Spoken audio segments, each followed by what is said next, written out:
પુરુષોત્તમ લીલામૃત સુખ સાગરના ગ્રંથની અંદર નિર્ગુણાનંદ બ્રહ્મચારીએ આવા મોટા સદપુરુષનો મહિમાની વાતો લખી છે.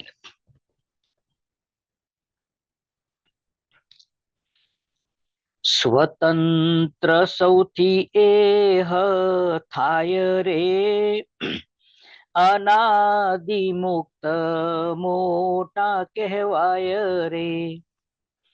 પામ્યા છે મારું સાધર્મ્ય પણું રે, આપ્યું સુખ જોઈએ હને ઘણું રે. ભગવાન શ્રી હરિ કહે છે કે સ્વતંત્ર સૌથી એહ થાય રે. મોટા સંત કોને કહેવાય? સામાન્ય સંત બધાને કહેવાય, પણ મોટા સંત કોઈને નહીં કહેવાય. આવા હોય એને જ કહેવાય. ભગવાન જેને ઓળખાવે એ જ મોટા સંત છે, બાકીના કોઈ મોટા સંત છે જ નહીં.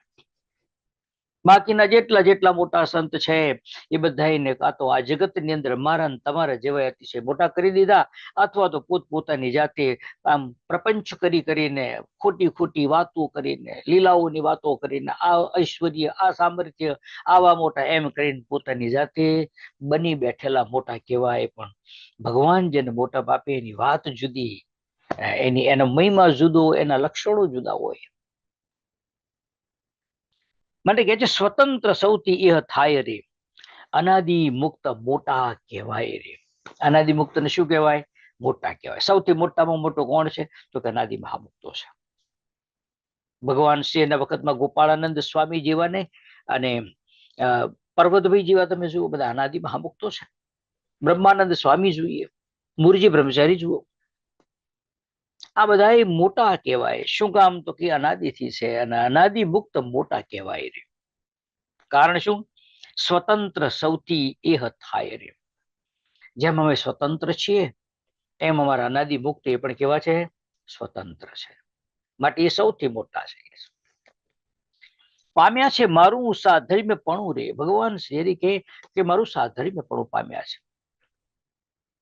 સાધર્મ્યપણું એટલે શક્તિ, ઐશ્વર્ય, સામર્થ્ય, પ્રતાપ. ભગવાન કે જેવો મારો છે ને એવો જ મારા અનાદિ મહામુક્તોનો છે. માટે અમારું સાધર્મ્યપણું પામ્યા છે. આપ્યું સુખ મેં એહને ઘણું રે. એવું અપાર સુખ મેં મારા મહામુક્તને આપ્યું છે, અને હવે જે મહામુક્તને રાજી કરે છે એને એ મહામુક્ત એ જ સુખ એને આપે છે.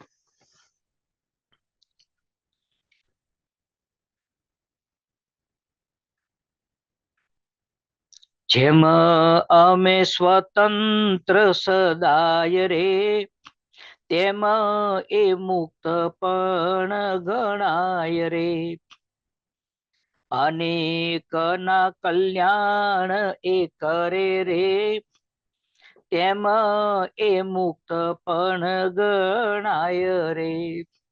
ભગવાન કહે છે જેમ અમે સ્વતંત્ર સદાય છીએ, તેમ એ મુક્ત પણ એવા ગણાય. કેવા ગણાય? સ્વતંત્ર ગણાય. આગળ શું બોલ્યો? સાધર્મ્યપણું. અમારા જેવું જે સામર્થ્ય, અમારા જેવું સાધર્મ્યપણું પામ્યા છે. મહારાજ કહે છે અહીંયા આગળ કે અમે જેમ સ્વતંત્ર છીએ તેમ મહામુક્ત પણ સ્વતંત્ર છે.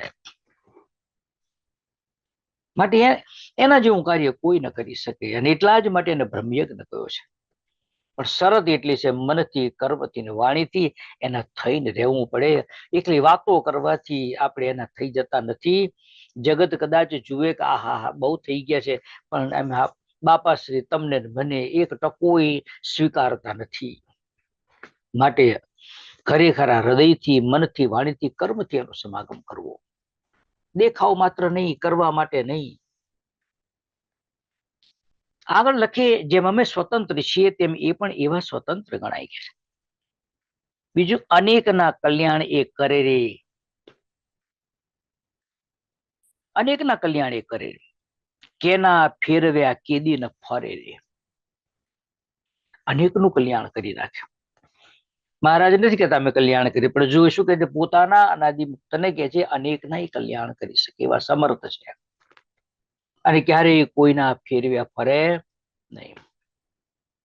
અમારી મરજીથી જ અમારા ફેરવ્યા ફરે, બાકી બીજા કોઈના ફેરવ્યા ફરે નહીં. અને એક વખત, અને એથી મોટાપની જો વાત કરીએ તો મહારાજ વચનામૃતોમાં લખ્યું કે ક્યારેક અમે અમારું પોતાનું ધાર્યું ફેરવી દઈએ, પણ અમે અમારા મુક્તનું ધાર્યું ક્યારેય ફેરવતા નથી. મહારાજ નક્કી કરે કે અમારે આ કરવું છે, પણ જો મહામુક્ત એમ કે ના ના મહારાજ આ કરવા જેવું નથી, તો કઈ નહીં, તમે જેમ રાજી એમ અમે રાજી.